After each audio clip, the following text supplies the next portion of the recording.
And like I said, my dad would buy us whatever English books he could, about Islam. He was always available for us to ask. So I remember once at school, some girls were asking me, is it true that Muslim men are allowed to have 4 wives? And I was just a little girl and I didn't know what to say.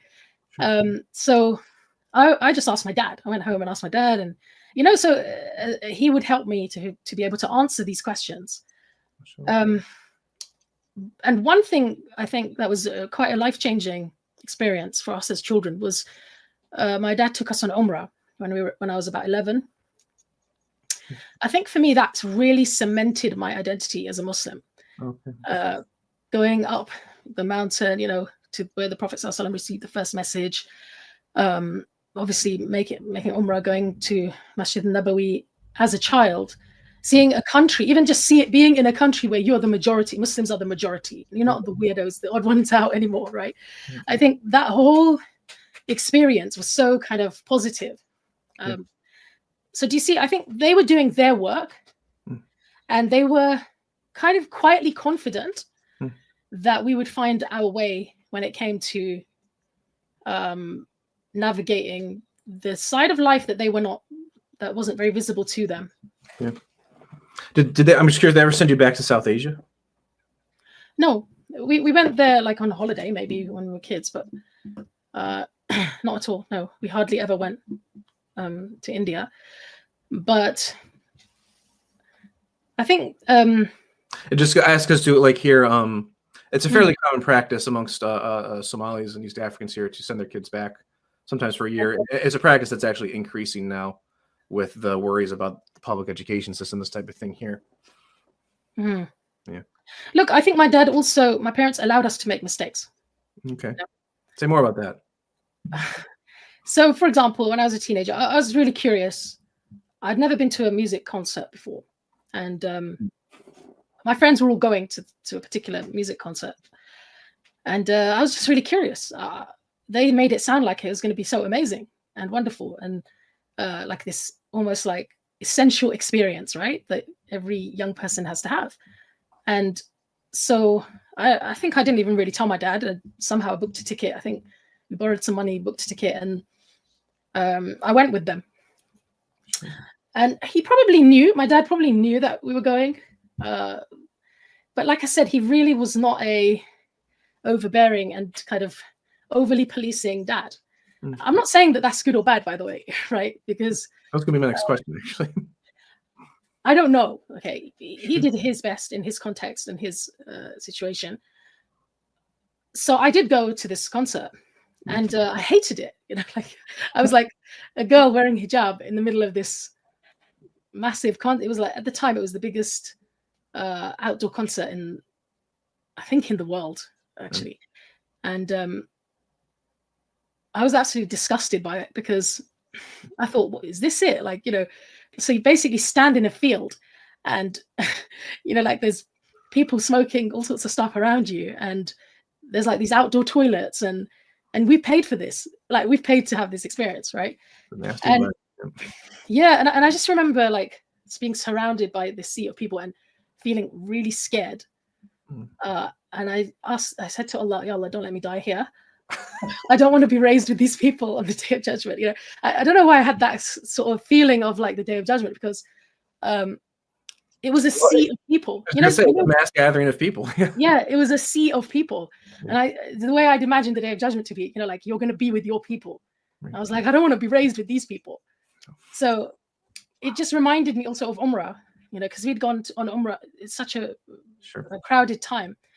And I just thought, wow, these people don't know that experience. Like to them, this is bliss. This is the highest experience for them, right? Because they have no idea. Yep. They haven't lived. And I think, as crazy as it sounds, I think sometimes we have to experience something. Right. Alhamdulillah, even from not fully getting into it in a very bad way, but just be in it to realize it's evil. With true certainty. Do you see what I mean? Otherwise, things just end up being like the forbidden fruit that you're that look attractive and that you've always been denied. So, and I think I've talked to other shuyukh about this as well. we have a sheikh here in London, Sheikh Haytham, and he often gives advice to parents. And one of the advices he's always giving is do taghaful to a certain extent. Taghaful means turning a blind eye to certain things. Don't be like this helicopter parent, who knows everything that's going on with their child, reading their messages on their phones, and in every area of their life, not allowing them to make some mistakes, to just experience some things for themselves. Yeah. Now, that is a risky approach, I think. Okay, I wouldn't say that that we've adopted that approach with our own children. So I was going to ask if this is how, because you have a younger daughter now, you have an adult son and 2 teenage sons, right? Yeah, well, the teenagers are, Islamically, they're all adults. So, yeah. And would you let them go to, would you turn a blind eye to them going to a concert? But the thing is, too, the context is very different also, too, because I think, I'm thinking about that. A teenager nowadays, here in Minnesota, they could go to certain concerts and they would see girls in some type of hijab there or something. They might see other Muslims there having a good time. So they might not feel as singular as you felt in that context. Yeah. So kind of. So I think part of it was my mom's dua as well. So there's certain key times in life where I could have gone one way or the other, And I really feel that a thought or an idea or ilham, some kind of like inspiration has come to me in those situations.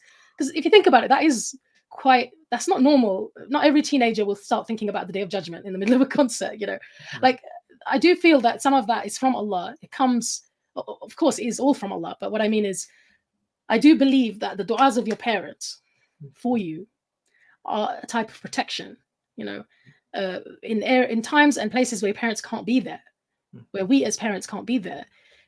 Our dua can have a huge impact because we can't control everyone our children meet. We can't control every idea that they come across.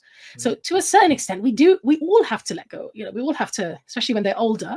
If we've laid the groundwork, if we've cemented their relationship with Allah, and I think that's a very important thing as well. My mom, she brought us up making dua, and she would sit with us and make dua aloud in her language, so in our language, and we would understand. And so she taught us how to talk to Allah.